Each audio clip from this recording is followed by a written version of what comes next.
संचिता उगले आत्महत्या प्रकरणामध्ये गंभीर आरोप। पैशांच्या कारणामुळे संचिताला टॉर्चर केलं जात होतं। संचिताच्या वडिलांचा आरोप तर कामाच्या ठिकाणी संचिताचा मानसिक छळ व्हायचा, मावशीचा आरोप।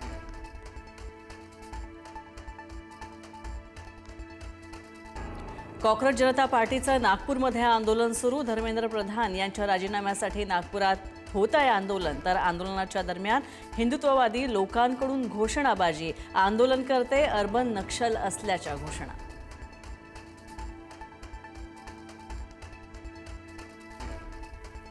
खासदार फुटायच्या आधीच डॅमेज कंट्रोलसाठी उद्धव ठाकरे सरसावले। कार्यकर्ते आणि पदाधिकाऱ्यांना विश्वास घेण्याचं काम सुरू। तर फुटीच्या अफवांवर विश्वास ठेवू नका, असं काहीही नाही, उद्धव ठाकरेंचं आवाहन।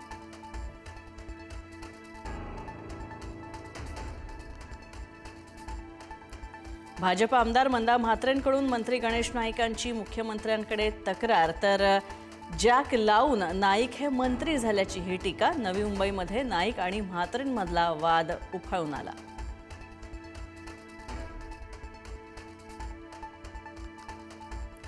विधान परिषद निवडणुकीमध्ये रेसॉर्ट पॉलिटिक्स। तर नांदेडच्या देगलूरमधील राष्ट्रवादीचे नगरसेवक गोव्यामध्ये नगरसेवकांचं स्विमिंग पूल आणि बीचवरचे व्हिडिओ झालेत व्हायरल। पवनराजे निंबाळकर हत्या प्रकरणाचा निकाल लांबणीवर। 20 जूनला न्यायाची अपेक्षा। सुनावणीनंतर ओमराजे निंबाळकरांची प्रतिक्रिया।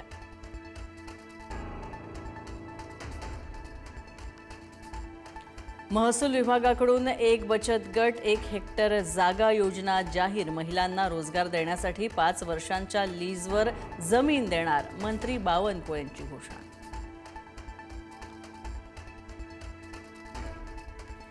पुढील वर्षासाठीही पिण्याच्या पाण्याचं नियोजन करा। मुख्यमंत्री देवेंद्र फडणवीस यांचे मंत्रिमंडळ बैठकीतून आदेश। ऑगस्ट 2027 पर्यंत पुरेल एवढा पाणीसाठा उपलब्ध करून देण्याचे निर्देश।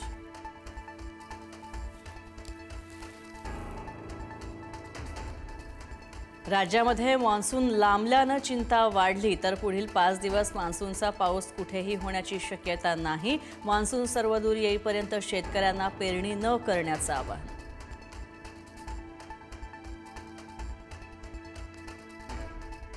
नाशिकच्या वाडीवर साकोरे रस्त्याच्या रुंदीकरणाच्या वेळी तोडलेल्या झाडांची खोड जाळण्यात आली। विकास कामांच्या नावाखाली पर्यावरणाची राखरांगोळी। पर्यावरणप्रेमी संतापले।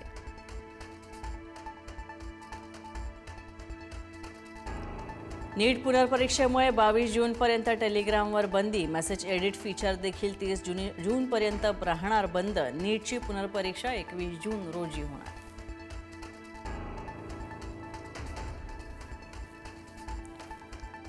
आणि माधुरी हत्तीन वनतारातील वर्षभराच्या पुनर्वसनानंतर कोल्हापूरमध्ये परत यायला सज्ज। माधुरी हत्तीन आता अधिक निरोगी असल्याची वनताराची माहिती। कोल्हापुरात अत्याधुनिक पुनर्वसन केंद्र उभारण्यास वनतारा तयार। मी सावित्रीबाई ज्योतिराव फुले मालिका 20 जूनपासून होणार सुरू। अमोल कोल्हेंच्या मराठी वारसा यूट्यूब चॅनलवर सुरू होणार मालिका।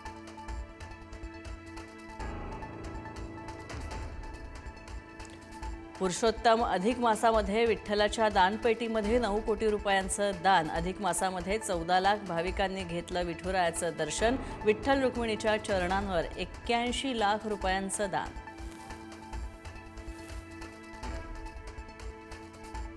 पाच महिन्यानंतर श्री क्षेत्र भीमाशंकर मंदिर हे भाविकांसाठी झालं खुलं। पहिल्याच दिवशी दर्शनासाठी भाविकांची गर्दी। तर ऑनलाईन नोंदणी नसल्यामुळे 700 ते 800 भाविकांना दर्शनाविना माघारी यावं लागलं।